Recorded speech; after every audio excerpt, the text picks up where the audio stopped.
long ago in the heart of a vast empire, behind jade walls and golden gates, there lived a young emperor who was loved by all.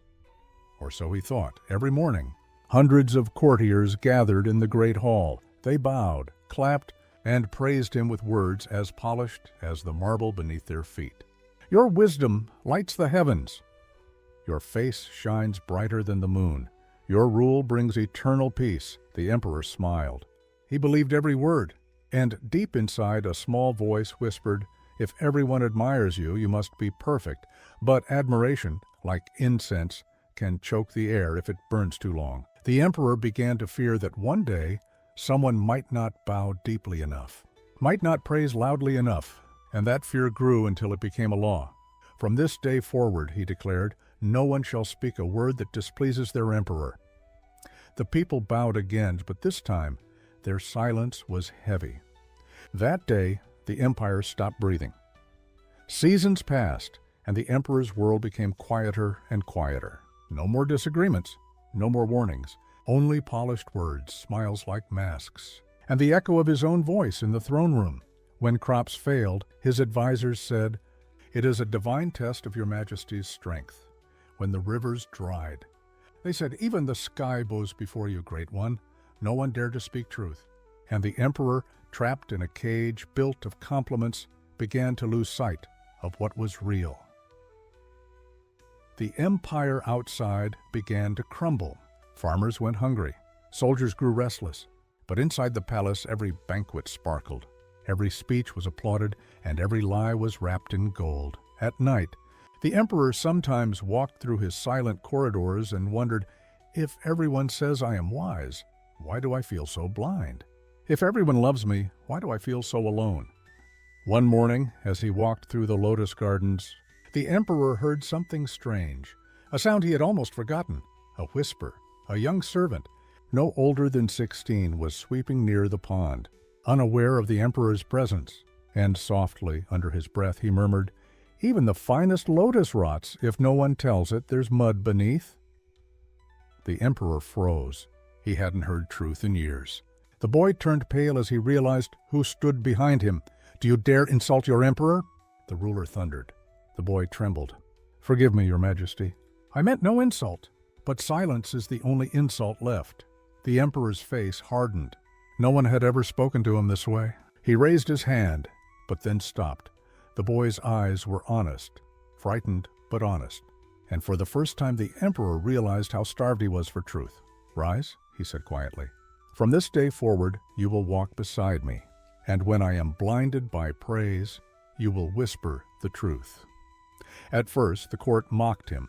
They called the boy the emperor's shadow, but soon his presence began to change everything.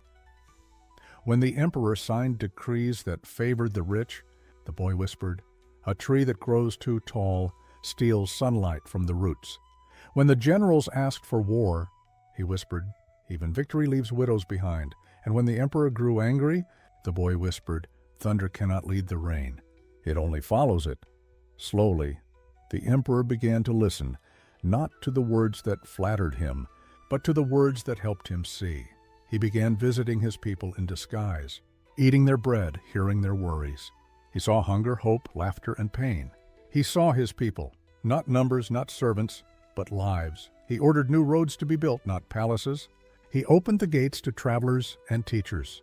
And soon, the empire began to bloom again, not because the emperor was perfect, but because he had learned how to hear. Years passed, and the empire thrived. The boy had grown into a man, quiet and humble, his hair touched with silver. One day he came to the emperor and said, "My emperor, my work is done. You no longer need my whisper." The emperor looked at him sadly. "Don't leave me," he said. "Without your truth, I might lose myself again." The servant smiled. "Then remember this, you don't need me to whisper. You only need to keep your heart quiet enough to hear." And with that he bowed deeply, left the palace, and disappeared into the world, like a breath returning to the wind. The emperor never saw him again, but sometimes when the hall was still, he could swear he heard a voice, soft as the breeze, reminding him, Even the lotus needs the mud to bloom. Centuries have passed, and yet the emperor's story is more alive than ever. Because his palace of silence isn't made of marble anymore. It's made of screens, filters, and digital applause.